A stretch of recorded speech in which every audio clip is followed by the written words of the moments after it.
I'm wondering how many people can actually afford to live there. I mean, some buildings are more affordable than it seems, especially if you have a studio. A lot of students fill in these buildings and it makes them look filled up, but they have special leases through like universities and stuff like that. So it can help, you know, put on a good show. And then there are plenty of people who are, you know, with like a spouse or a partner or a friend, and they'll, you know, go halvers on, you know, the rent and everything. So we'll just sort of wait here. So they wanted me to see, there's a LGBT flag over there at SoulCycle, and then the word hi.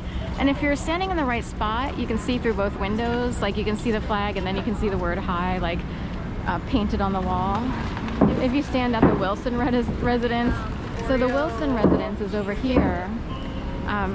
There's a little mat. You want me to show it? The Wilson, sorry. Over here, and we will avoid a woman who came onto the corner who wanted to distract my hearing space.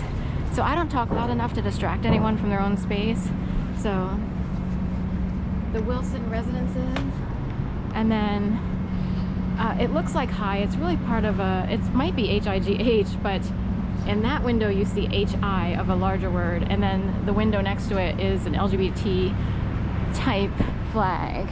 There are variations of the LGBT flag, LGBTIQ, you know, there's the bear flag. They have flags for people who identify as bears, trans, this, that, and the other. That one I don't know as well because it has like a white triangle and then like a gold ring.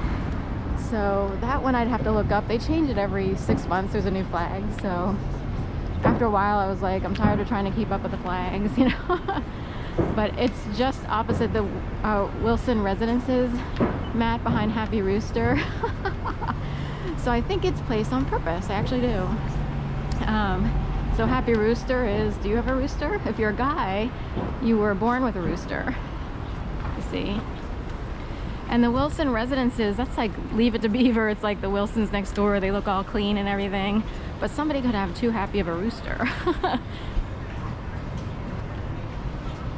So, Oscars.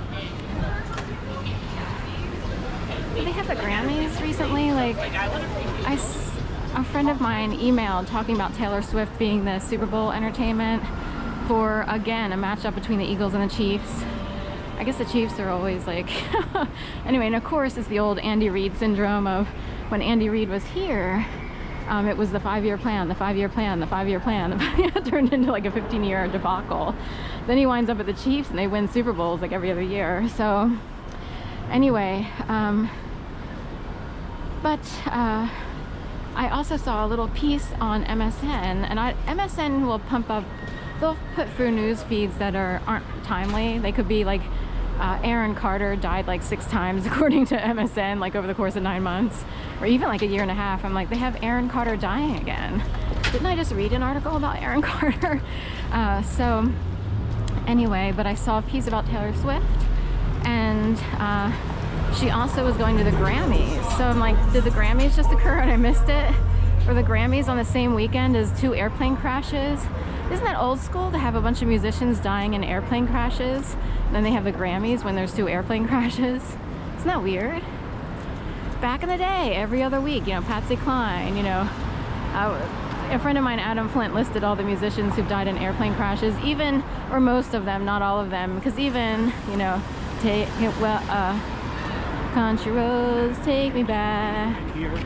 There belong West Virginia. That guy died in an airplane crash too. It's a really music-related situation to have people die in airplane crashes. And then they have the Grammys. I have to look up, were they actually like last night? Is that a coincidence? I don't think so. We'll have to head on over to the Hard Rock Cafe. That's a serious hard rock, don't you think?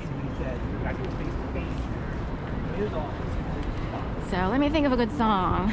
I'm songless right now. Where's my music? No music Monday.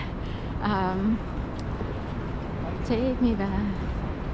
I belong West Virginia, Mountain Mama. Take me home, country roads. That's it. I was looking for Take Me Home, Country Roads. No one wants me to go, like, you know, live on a farm or anything, even though it sounds nice sometimes because it's a little too much something in the city, especially considering what I experienced. But, and of course people love animals. I love animals, so how beautiful is it to, you know, be amongst, say, farm animals who love you every day? Because people aren't like that, you know what I mean? So you get a lot of people who are just, God, you know, we are a disgusting race, aren't we? Human beings, you know, are sort of low on the totem pole in terms of, you know, being good to each other. And then you have animals, you know, and they take a licking and keep on ticking, you know what I mean? So anyway, by the way, speaking of lick and licking and licks and, you know, whiskey lickings, you know, for cats, this is LAX number 59 Super Bowl Licks. Coming up, you know, at the end of the week or beginning of next week, Sunday, 6:30, game start time. So I was trying to think of the song because I had a lot of songs running through my head, you know, last week. And I found some kinship in watching Best Life and Beyond because they often will like have a song run through their head when they're in Disneyland.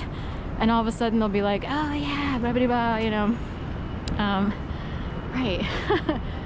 I forget that song. There's a song too that's blah, blah, blah. Oh, Dick Rules with you remember that song? And it's the big gigantic muscle built, you know, Italian greasy guy named Dick Rules, and he's sort of, you know, shooting the music over to Scooter, and Scooter goes blah, blah, blah, blah, do, do, do, do, do, do, do. Awesome. Wow, look at that with the eagles and everything. So anyway, do a quick one there because the light was changing. This is like Jake, a yoga instructor from years ago, looks just like him. So Jake Panasevich, you know, 15 years ago when he was still in his young prime. So now he's a grown man. And it shows. It's not that he wasn't a man before, but he's older. And people look a certain way when they're younger, and then when you're older, you just sort of sometimes bulk up, or just, why is that? People just look bigger or whatever. In a good way, right? So I'm trying to think of a good song as I head over here. So Teddy Roosevelt was in a wheelchair, and that's been coming up a lot. Roosevelt Avenue, Boulevard, whatever. So anyway, and Teddy, you know, a lot of people use Teddy as a thing, I guess. It's nice and quiet. Wow, here on Sansom. It's a Monday night, so in a way, and it's still early. It gets dark early because it's still short winter days, but in a way, I'm wondering why it's, you know, next Sunday it'll be, you know, tonight's Monday, but by next Sunday, Friday, Saturday, Sunday, it'll be crazy around here. Everyone will be going out. Maybe everybody's saving themselves for Tom Selleck. So my mom had a mug that said, I'm saving myself for Tom Selleck. And Tom Selleck was an actor from years ago who was considered like, you know, hot, you know, back in the day. So everyone's saving themselves, you know, for Friday, Saturday, Sunday, or even Thursday. The party will get started probably Wednesday-ish, then Thursday, then Friday, Saturday, and then of course Sunday will be a big blowout.